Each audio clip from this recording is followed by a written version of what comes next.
Shalom, shalom, Israel. Peace, love, and salutations to the hopeful elect. Shalom to all the men and women who are rehearsing the righteous acts day in and day out. Shalom to you. Before we get started, I want to give all praises, all glory to Yahweh, Bahasham, Yahweh Shai, Bahasham Rahakwadash. Double honors to the apostles and elders of Great Millstone who are preaching and teaching this truth with humility and sincerity across the four winds of the world to so-called Negroes, Hispanics, and Native Indigenous of the America and the speckled bird that are amongst those other nations that look like those from those other nations, but their lineage goes back to Abraham, Isaac, and Jacob as well. Okay, so today's video will be concerning the CHIP, okay, the digital CHIP. And as you know, we've done plenty of videos on this, but the infrastructure, the technology keeps getting better and better, okay? So I found this article here, which this is an older article, but it's about Mexico and how they have made the biometric identifier mandatory for all citizens in the country of Mexico, okay? So I'm going to read this couple little parts on this article, and then we'll bring some scripture out concerning the digital CHIP, okay? The MOTB, and we like to use a lot of slang and term to describe what we're meaning, okay? So I found this article here, and this is about Mexico's biometric identifier and how it's officially going to be used in the country of Mexico, right? Let's get started here. Mexico has officially introduced a digital identification system by signing a law that turned a previously optional biometric-based citizen code into a mandatory document for all citizens, okay? So the small hat lady, Sheinbaum, she officially made it mandatory for all citizens to have this digital CHIP, okay? Again, this is an ID, but this is just a half a step closer to actually getting the actual implant that eventually they will do. Right now, you're seeing a lot of these countries, I think it was in Europe somewhere, Sweden, that they have the ID, and I think they're protesting in Italy right now about the ID, okay? So this is an ID, and let's continue reading here. Last month, legislators approved amendments to a law related to the 18-character personal identifier, known as the Unique Population Registry Code, okay, and that is the CURP, and that's an acronym. The CURP is an acronym for Clave Única de Registro de Población, okay, and that means a unique population registry code, okay, with the change formalized on Wednesday through a decree. All right, let's continue reading here. The mandatory CURP will contain personal and biometric information, including a photograph and a QR code containing biometric fingerprint and iris data. Okay, so this ID is going to have a photograph of the individual and a QR code containing a biometric fingerprint and iris data, okay? So, they've already been getting our fingerprints and our iris from a lot of these smartphones, a lot of these apps, or a lot of features that talk about security, always ask for the permission of you to, wanting to get extra security by, pressing your fingerprint on your phone, or for them scanning your iris, okay, of your eye. Okay, so they've been had this infrastructure, and they've been collecting all this data on all of us. Okay. So, right under our nose, starting with the debit cards, that is a CHIP in itself, right? But it's being used right now for monetary purposes, just for, buying and selling, right? But this time now it's going to have your actual biometric data, right? Your fingerprint and your iris data, who you are as an individual that's unique to yourself. That's why it's called the CURP, right? Unique code for that individual. Okay, let's continue reading here. The identifier is expected to be introduced gradually to all Mexicans by February 2026. Okay, February 2026 is right around the corner. Okay, so they're going to gradually have all the Mexican citizens introduced to the ID, So pretty much we're not even a step away. We're a half a step. Because, at that point, they have all, what makes you that individual, the most important things to really identify you, has always been known as the fingerprint, as well as the iris of your eye. Okay? So eventually, they will going to go that half step into eventually implanting it in, on your temple or on your hand, like it is written in prophecy, right? And this is all prophecy being fulfilled. And so many people complain and cause a riot and protest, but it's been prophesied, and this is what's going to happen. Okay, they are slowly squeezing the walls in on us to the extreme now. Okay, let's continue reading here. The government has also allowed the consolidation of the citizens' codes into a single identity platform that will be connected to other state databases and administrative records, according to the decree. The Ministry of the Interior and the Digital Transformation Agency must create a unified identity platform within 90 days, while public and private institutions will be required to update their system to recognize the identifier. Okay, the country also plans to kickstart a national program to collect biometric data from children and adolescents within 120 days, according to the news outlets Mexico Business. Okay, so it's right around the door. You have neighboring country now, like Mexico, right next door. You have some of the European ally countries implementing this ID. Okay. CURP raises surveillance suspicions. All right, let's continue reading here. The first CURP was issued in 1996, allowing both citizens and residents to use it in tax filings, company records, schools, passport applications, and other government services. The biometric version of the code began rollout at the beginning of 2025. Okay, so it's just getting into more details here. Let's go down here to rights, at the very top. Rights groups such as Article 19 believe that the ID will give intelligence services access to data without restrictions or transparency. Mexico's national security agencies, such as the National Intelligence Sentry and National Guard, are among the government bodies that will gain access to the biometric data.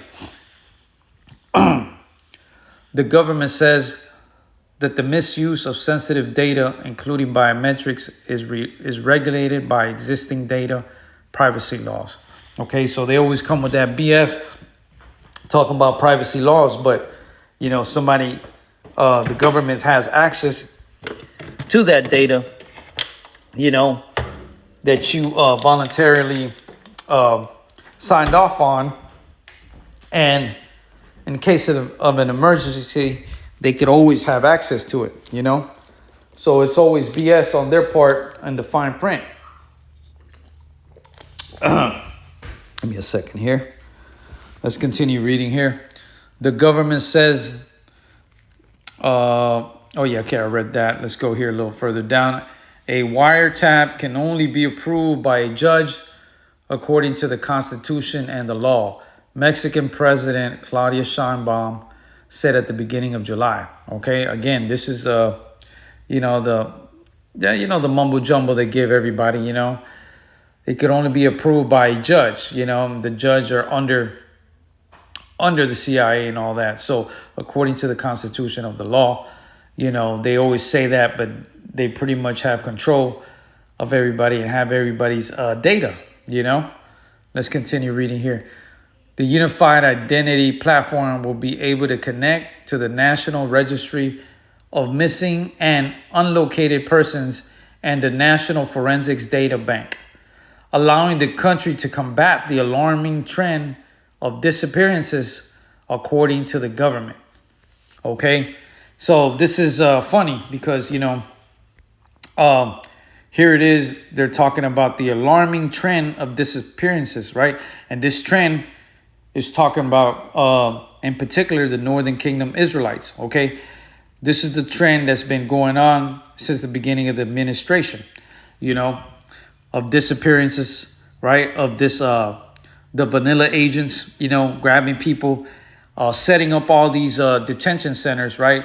Undocumented centers, Alligator and Alcatraz, etc. And a lot of these places, it's been said, a lot of these news has been coming out, and a lot of influencers from all types of social media been coming out talking about how many people have been disappearing, right? And one of the latest news has been coming out, trending pretty big right now, is the fact that these centers, these detention centers, holding the undocumented people, without actually going through the process of the law and convicting anybody. They've been just moving them around and convicting people without going through due process, right? Through the whole judicial branch like any other civil person, And they've been catching and finding these bodies being found all through the shores of the, in the ocean.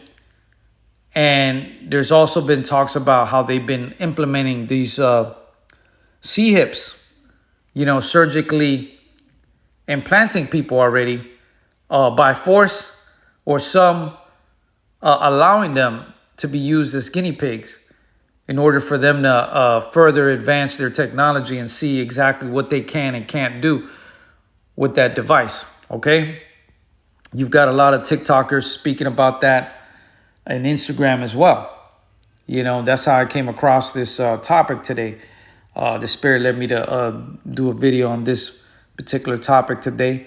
And that's, we are like a half a step closer, not even a step. We're half a step. I mean, they literally got our biometrics as we speak. Anytime you have placed your fingerprint in any government building, whether it be, to get a license or some medical assistance, or even your smartphones, they have access to that, right? Just a regular old smartphone, so-called trying to make it more secure for your phone or to really identify who you are. All that BS is how they've been slowly manipulating the minds and slowly, holding us captive to this way of living and technology, right? We're completely under their umbrella, So they're talking about the trend of disappearances according to the government, right? And it's funny because, you have neighboring country, Mexico, and all down the south of the border, in particular, the Northern Kingdom, has been dealing with this, And now, you're seeing cases of the Caribbeans as well, some Southern Kingdom as well. But the vast majority have been Northern Kingdom. And this is biblical, this is prophecy, and this is how it's happened in the past, okay? And we're going to get into that. So again, Salakia for the long intro, but let's get started here Let's get started here in Revelations 13. Okay. And let's start in 15.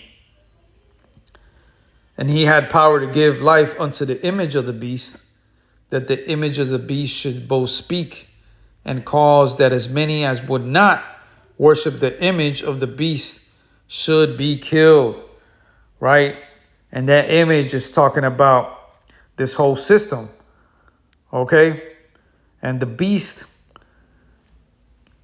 is talking about the NATO. Okay? The collective of the allies of the European Union. Okay? This image, okay, is the whole system, how it's going to be set up. This whole digital currency, which we know now is not just a currency, that was just a disguise to have everybody think that this is the real reason that they want to implement this new technology, is just so we could have transaction and money and security. But that's just one part of it. Now they're adding the whole biometrics, and like we just got done reading the CURP, right? Which is an identifier of that individual biometrically, right? To the point where they'll know who this individual is by fingerprint and by the iris of the individual's eye, okay? And if you go into this word where it says image, in the Greek transliteration, it means icon, all right? Just like where the word comes from, icon, when something is an icon, or whether it be a person or a thing. Strong's G 1504. Transliteration. Icon. It's called icon. Strong's G 1504. Icon. And there you have it. An image, a figure, likeness, right? An image of the things. Okay, let's go to the letter B. The image of one in whom the likeness of anyone is seen. One in whom the likeness of anyone is seen. Applied to a man on account of his power of command. Okay, these are just some different definitions of meaning. Okay, likeness, statue, profile, representation, right? And this image is a representation of the beast. And we know that the beast is NATO, okay? And there's two beasts in the book of Revelations, right? We got the beast of the sea, which is the dragon with the 7 heads. And then we've also got the beast of the earth, which is Babylon the Great, okay? And this is not what this topic is about. It's about the MOT. But if you read this whole chapter, it'll start letting you know who the beast of the sea is and who the beast of the earth is. Right here, Revelations 13:1. And I stood upon the sand of the sea, and I saw a beast rise up out of the sea, having 7 heads and 10 horns.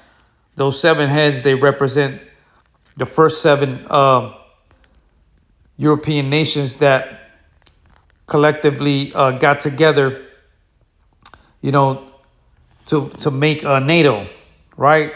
To have the nuclear power and possess this great sword, you know, to be able to use against any other nations, right? Which is the 7 heads, and the 10 horns represent the 10 crowns and kingdoms, okay? And upon his horns, 10 crowns. Salaki, the 10 crowns or the 10 horns, right? And upon his horns, 10 crowns, and upon his heads, the name of blasphemy, right? Upon the heads of each and every one of them. And these nations collectively are the Edomites, okay? That is their biblical nationality. That's who they are. They are who Yahweh Bahashim, Yahweh Shai has blessed with the great sword. Okay?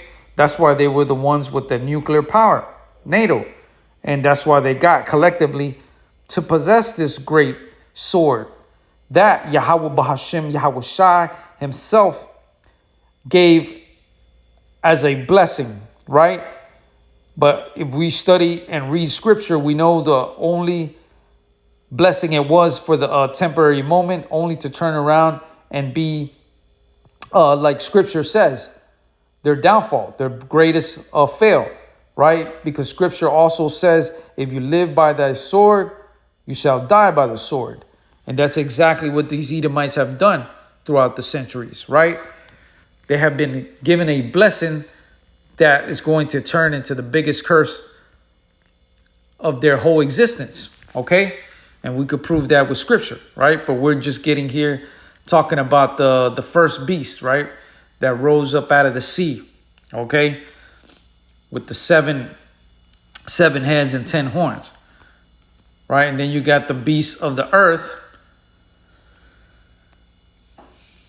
We're going to find that real quick here. In number 11, and I beheld another beast coming up out of the earth, and he had 2 horns like a lamb, and he spaketh as a dragon, right? And we know this to be Babylon the Great. Spiritual Babylon here is America. It is spiritual Egypt. It's the house of bondage where the northern kingdom and the southern kingdom are held hostage here to this day, this modern time. And that prophecy, you can find that in the book of Jeremiah 31 and 31. Okay. But here it says, another beast cometh up out of the earth, and he had 2 horns like a lamb. Okay. And those 2 horns, they represent the 2 parties that govern this country, right? The left and the right, the Democrat and the Republican Party, right? And the 2 horns, and he had 2 horns like a lamb, right? And we know the lamb symbolizes Yahweh Shai, right? The sacrificial lamb, purity and cleanliness, right? But notice it says there, he had 2 horns like a lamb, right? It was posing as a lamb, and he spake as a dragon, right? So he's posing, and that's exactly what this nation does, right? Talking all this Christianity stuff like a lamb, but he spaketh as a dragon. And that dragon, if you could receive it in the spirit, is referring to the draconian laws. The draconian laws in the centuries of the Greeks and Romans, okay? The draconian laws. A draconian man that created the most harshest, most brutal laws ever placed on mankind, and they were done intentional to be inflicted on the southern kingdom of Judah, okay? At that time, you know, the whole nation of Israelites, okay? But we know the vast majority in that time was the southern kingdom of Judah, okay? But, you know, we're going to continue reading here. And he exercises all the power of the first beast before him, and causes the earth and them which dwell therein to worship the first beast, whose deadly womb was healed. Right? And that first beast is talking about the Roman Empire, which survived the deadly womb and reincarnated here to Babylon the Great. And this is why America, if you see everything influenced by even Roman structure, like the so-called White House with the columns, right? Because they all come from the Edomites. They're all the same people, okay? So the Edomites, Esau, Edom, you know, are the current ruling wicked empire that has been given authority by Yahweh Bahashim, Yahweh Shai, to bring wrath upon all nations, even the Edomites themselves, but more in particular to the nation of Yasharallah, the true Hebrew Israelites of the Bible, which are you so-called Negroes, Hispanics, and Native Indigenous of the America. Okay? So let's go down here to Revelations 13. And all this was prophesied. And the goal was to completely keep us under captivity, like the ancient times, like back in the days where they used to brand you. All this is a new modern way to brand their slaves, okay? It's just a way more, it's a sophisticated, more modern way to brand their slaves, okay? Let's start here in 16. And he causes all, both small and great, rich and poor, free and bond, to receive a mark in their right hand or in their foreheads, right? And that is talking about the digital C-hip that's going to be placed inside the bodies of individuals, whether it be on the side of their temple or on their right hand, right? Or in their foreheads. Let's continue reading here in 17. And that no man might buy or sell, Salakia, or sell, save he that had the mark or the name of the beast or the number of his name. Okay? And this is exactly what's going on in this very moment. We are a whole half a step closer for this implementation to take place. And if you've been doing research enough, you know that there's people already have gotten implanted. Okay, there's plenty of people that have gotten the implant, but it just hasn't gone mainstream yet. Okay, there's I think in America, I think it's a couple hundred, maybe 1,000, couple thousand that have already gotten, and it's been on public record how they've been implemented with the digital C-hip already. You know. There's plenty of videos on that brothers have been bringing out. Okay. So this is all part of prophecy to completely have control over the Hebrew Israelites and the rest of the heathen nations. Okay. Let's continue reading here. Revelations 13 and 18. Here is wisdom. Let him that hath understanding count the number of the beast. For it is a number of a man, and his number is 666. Okay, and this is the coded number of the beast. Okay, and all it is 3 characters that look the same, right? In consecutive order, which is the 6, the 6, and the 6. That's all it is. You know, it's 3 consecutive numbers, you know, that are identical, but they symbolize these 3 characters. Don't even look at them as numbers. They're just 3 characters that are consecutive right after another. And these consecutive characters is the number of the beast. Okay? It is the number of a man, and the number is 666. Okay, this is the number that's going to represent, which we already got done reading who the beast is, right? To represent that nation of people, right? Which are the Edomites, all right? Which are the son of perdition, that Yahweh Bahashim Yahweh Shai has declared them the son of perdition, the son of waste and devastation, of destruction. Okay, for this same purpose, he has made them and exalt them only to destroy them completely in front of everybody, right? And he's going to use their very same blessing of the sword to do it, okay? Because if you know scripture, it is very well written that if you live by the sword, you will die by the sword, okay? And the blood that you shed therein on any land, okay? The blood of that individual's got to pay, because it's pollution considered to the Most High. if you shed man's blood, and there's been millions and millions of Israelites' blood been shed here on the Americas and across the continent. Okay, so that's why this world has to be cleansed by him that shed the blood of the Hebrew Israelites. Okay, and that's actually scripture. Let's go there real quick. Give me a second.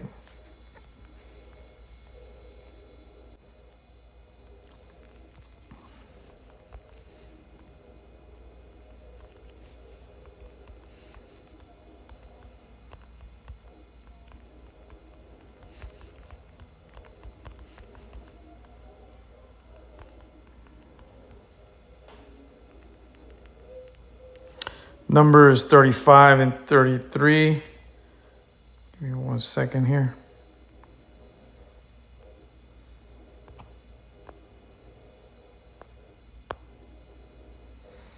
All right, Numbers 35 and 33. So ye shall not pollute the land wherein you are. Okay, and that's what these Edomites have done. They've polluted the land, right? Genocide after genocide. Okay, starting with the northern kingdom here, which this is why the northern kingdom is receiving the wrath of Yahweh Bahashim Yahweh Shai, right? Because just like in the ancient times, the northern kingdom, and you can find that in the second book of Kings, chapter 17, and we'll go there. They were the first ones that Yahweh Bahashim Yahweh Shai made them disappear, right? He threw them away. He tossed them away from the Holy Land, right? The Holy Land of Yasharallah, right? Because he was upset because they were hearkening into false idols and being led away by corrupt, sinful leaders, okay? And this is why you're seeing the Northern Kingdom, which are the so-called Hispanic and Native Indigenous of the Americas over here, right? They're the ones that are feeling the wrath right now. And that is prophecy that is happening currently and has happened in the past, right? Because everything regenerates in the spirit again. It recycles, right?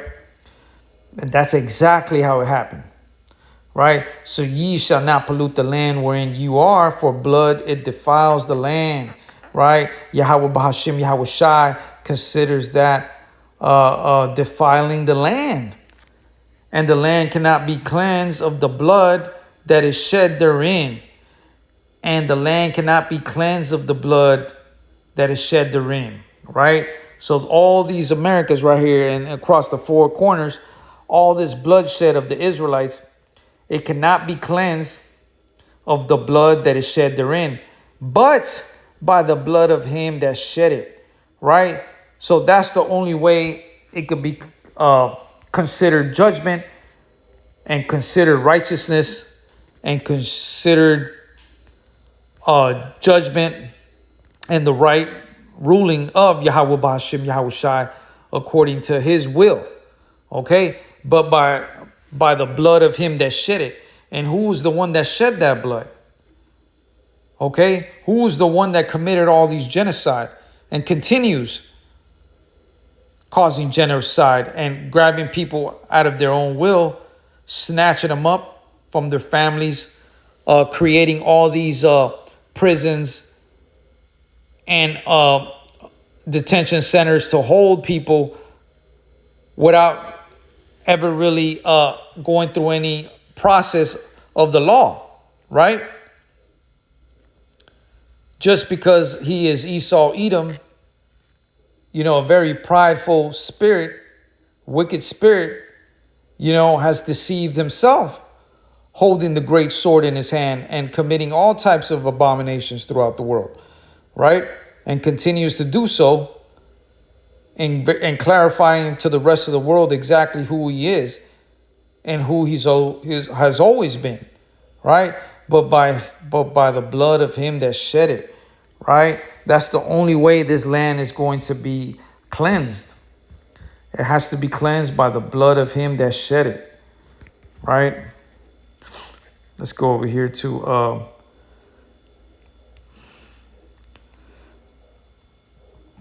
2 Kings 17 and 6.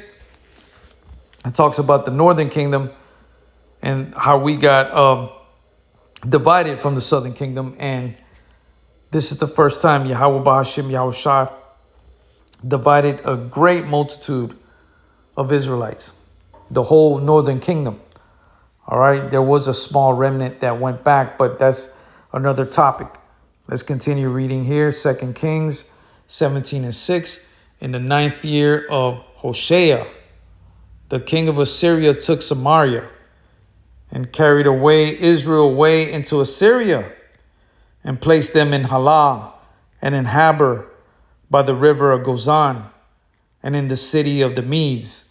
Okay, so the king of Assyria took Samaria. Remember that, the king of Assyria. The Assyrian Empire were the ones who reigning at that time, and they took the vast multitude of the northern kingdom, right? And that was prophesied, and that was the will of Yahweh Bahashim Yahushua for the disobedience, right? Let's continue at 7. For so it was that the children of Israel had sinned against the Lord their God, which had brought them up out of the land of Egypt from under the hand of Pharaoh, king of Egypt. And he feared other gods, right? So they were going off, man. You know, you seen what Yahweh Bahashim Yahushua had did for the nation of Yasharallah, you know, brought us out of the land of Egypt, the house of bondage, right? Only for us to continue in the idolatry worship of other gods and fearing other gods, right? From under the hand of Pharaoh, the king of Egypt, and had feared other gods, right? Let's go here to 18. Therefore, the Lord was very angry with Israel and removed them out of their sight. And there you go. This is how we removed the northern kingdom. Yahweh Bahashim Yahushai was furious, and he removed Israel and removed them out of the sight. There was none left but the tribe of Judah. Okay, so in this particular scripture here, Israel, when used in the same verse with Judah, is representing the region of the northern kingdom, right? And we could find that and prove that real quick. Let's go to the transliteration here for the word Israel, the Hebrew transliteration. Of course, we know this doesn't say it exactly how the real Hebrew, the Paleo. But let's go here to the some of the definitions here, so we could prove that Israel is referring to the northern kingdom. And here we go. You can see in the letter, the two eyes right here, the name used and given to the northern kingdom, consisting of the 10 tribes under Jeroboam. Okay, so Jeroboam was the wicked king that was ruling over the northern kingdom. Okay, he's the one that led him astray, you know, worshiping other idols and etc. Right, so there you have it. The name used and given to the northern kingdom, consisting of the 10 lost tribes under Jeroboam. Right, and if you continue reading here, the southern kingdom was known as Judah. Right, very specific, very, very easy to understand. Israel, when used in the same verse as Judah, is referring to the whole 10 tribes, right? Collectively, the whole nation of Yasharallah consists of 12 tribes, okay? You know, the southern kingdom consisting of Judah, Benjamin, and Levi, right? And the rest of the tribes are the northern kingdom, right? You know, starting with the head northern kingdom tribe, the tribe of Ephraim, all the way down to the tribe of Issachar, okay? Which are the so-called Mexicans. Okay, we're going to continue here. 19, also Judah kept not the commandments of the Lord their God, but walked in the statutes of Israel, which they made. Okay, so then after that, later on, Judah, went off as well, right? they went off as well. So this has all been prophesied, and this has happened in the past, and is currently happening right before our eyes. You've seen the northern kingdom go off. You've seen the mass majority of detainees that are being taken to these detention centers, right? Without going through due process in a civil court of law, right? Completely breaking every law of their own amendments, right? Of their own Bill of Rights. You know, and this was punishment and judgment of Yahweh Bahashim Yahweh Shah, right? Given unto the whole nation of Yasharallah, starting with the northern kingdom of Israelites, you so-called Hispanics and Native Indigenous of the Americas, okay? And just like it happened back then, it's currently happening now. And eventually it's going to get worse, really bad. And it's going to come across the southern kingdom as well as a whole. You know, collectively, completely, you know, vexing and bringing straightness, oppression to the two kingdoms. Okay, I wanted to bring up that. And so anyways, I just wanted to bring up those couple subjects. This is what I was going to get to, where we read earlier of Hosea and the king of Assyria, right? And this is how we know that Israel, the Israelites, the northern kingdom, were the first ones to reach America. With this verse right here, we know that you can find that as a precept in the second book of Esdras, chapter 13, and we'll go there in a second. Because it was the king of Assyria that caused the division. You know, that was the hand that Yahweh Bahashim Yahweh Shah used to bring division amongst, you know, the northern kingdom and the southern kingdom tribes of Israelites. Okay, we're going to go there real quick. But before I go there, let's read it. In the 9th year of Hosea, the king of Assyria took Samaria and carried Israel away into Assyria, right? And placed them in Halah and in Habor by the river of Gazan and in the cities of the Medes, right? Let's go here. Let's go here to Second Esdras. I think I got the bookmark on it.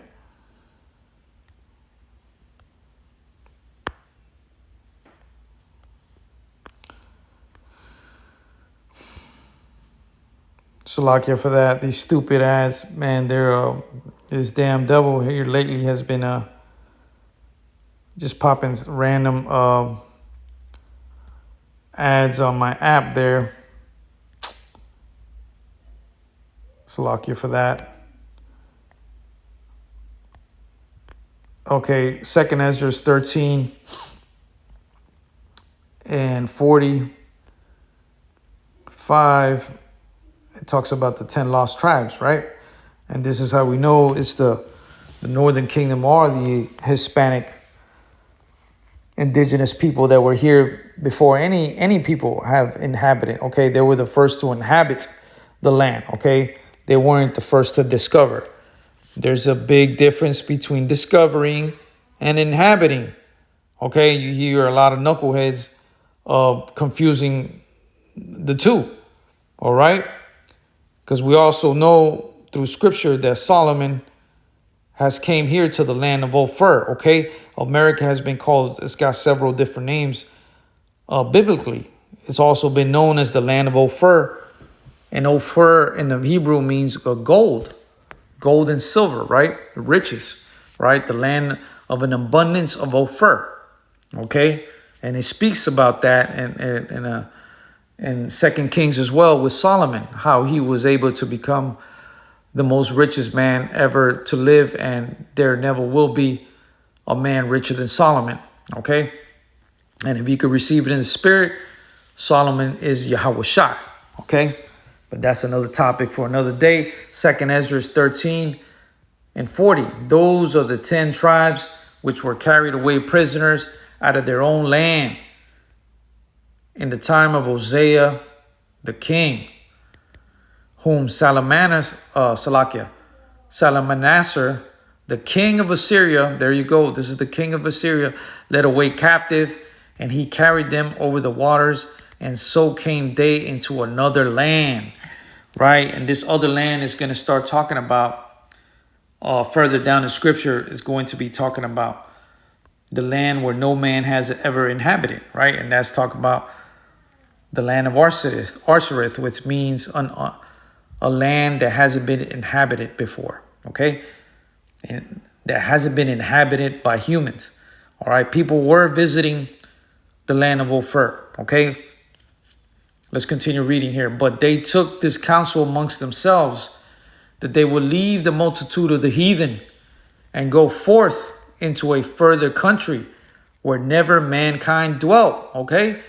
There he goes again, emphasizing on the where never mankind dwelt, where mankind hasn't dwelt or has inhabited. Okay, the Americas, you're gonna have some morons say, "Oh yeah, man, so and so came, the Vikings came, or this bullshit and that bullshit has visited America." Well, we're not fucking talking about who got here. Who discovered America? All right, we're talking about who inhabited the land first. Okay, who inhabited the land first is what the word Arsareth means, and that was the northern kingdom of Israelites, which are the modern day Hispanic indigenous of the America. And there's all types of artifacts and historical proof, and more importantly, biblical proof to prove that. Okay? So, you got to make sure you speak correctly to these weirdos out there that are always trying to come up with some new type of information. All right? Let's go here to number 42. That they might dare keep their statues, which they never kept in their own land. And they entered into Euphrates by the narrow passages of the river. Right? For the Most High then showed signs for them and held still the flood till they were passed over. Right? It's describing how they came through the Euphrates by the narrow passages of the river. Right? Because they were in Israel. All right? Actually, they were in Assyria because they were under captivity. Right? But they escaped through the Euphrates. Right?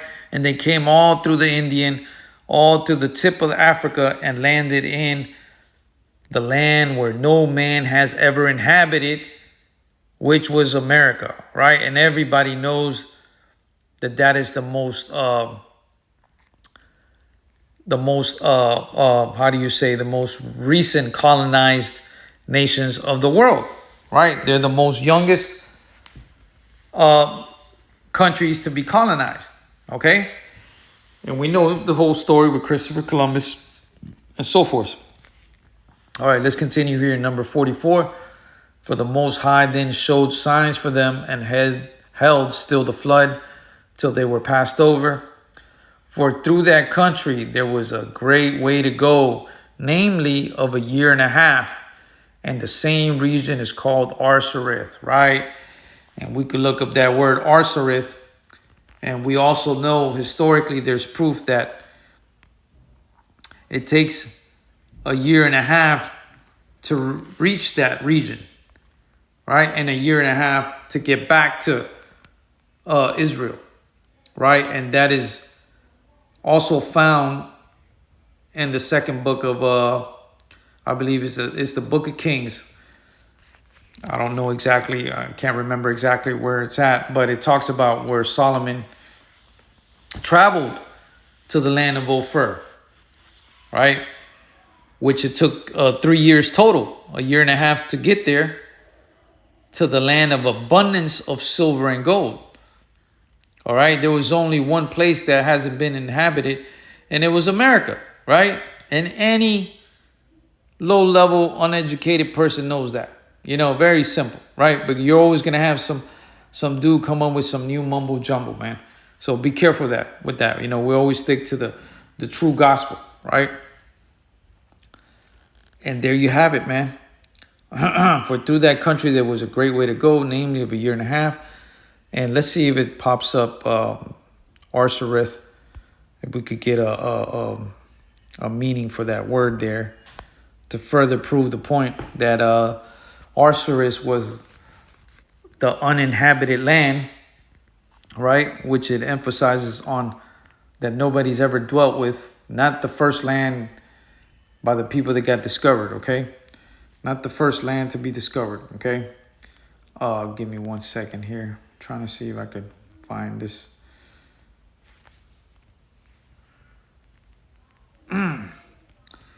It won't let me, I was trying to look for the...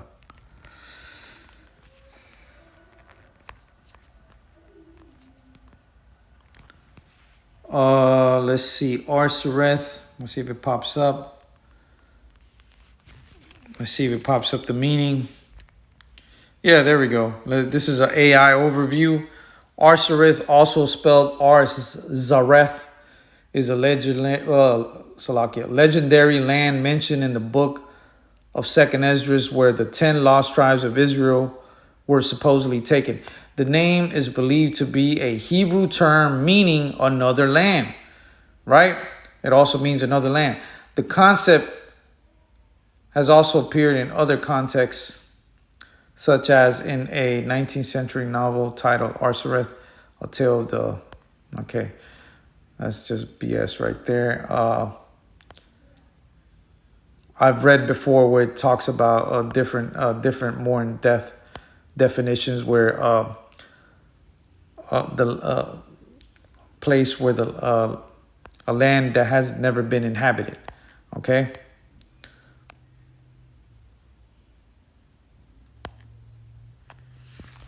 Let's see if we could find it real quick.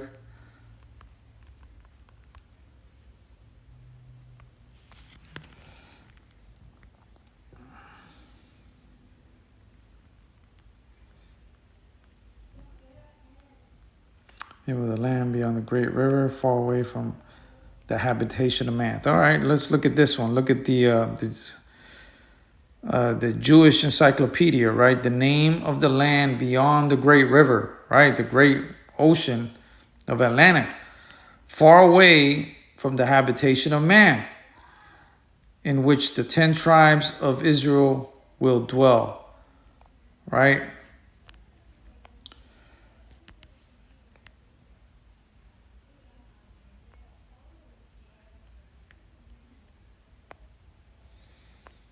Okay, so if you could receive it in spirit, because this is a spiritual book. Okay, this is a very spiritual book. It's not going to say America. Okay, it's not going to tell you the 10 lost tribes or these nationalities that you hear in this modern times that have been colonized, right? Lands have been taken over, colonized by different people. This is not too crazy to understand. I mean, you've got people here literally in modern day America that are from China claiming to be American. All right, so how is this hard to understand? This concept is not hard to understand, okay? The first to inhabit the Americas were the Israelites from the Northern Kingdom, right? Escaping, the captivity of the Assyrian Empire, right? And so was Judah later on, escaped into the west coast of Africa, right? Only to later be brought here again, and be pressed together with their long lost brothers of the Northern Kingdom, right? And that's actually scripture, the book of Jeremiah. Israel and Judah were oppressed together. Israel and Judah were oppressed together in the land of the north. KJV. All right, Jeremiah 50. Let's go there, Jeremiah 50 and 33.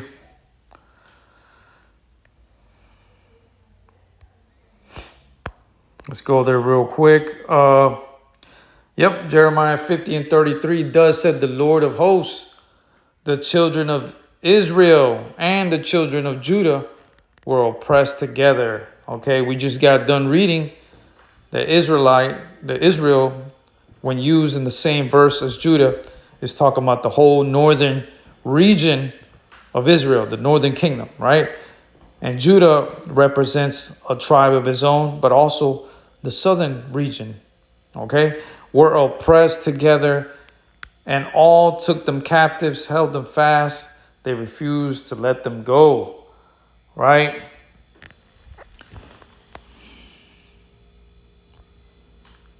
Yeah, let's go there, Jeremiah.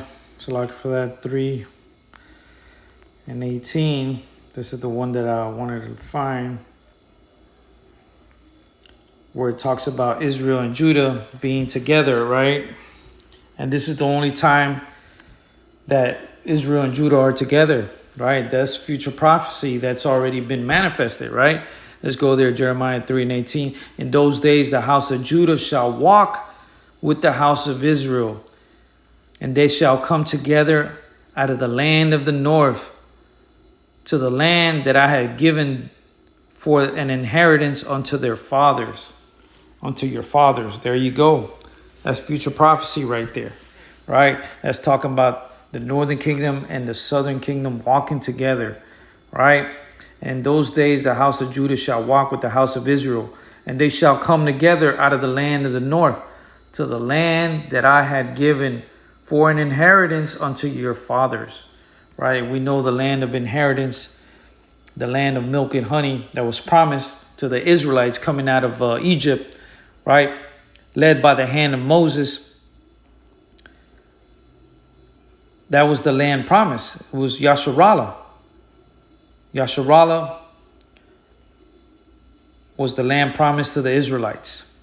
Okay? And through the disobedience and punishment of Yahweh Bahashim Yahushai, we were scattered and held captive here in the land of the north. The vast multitude of us are here in the land of the north, right?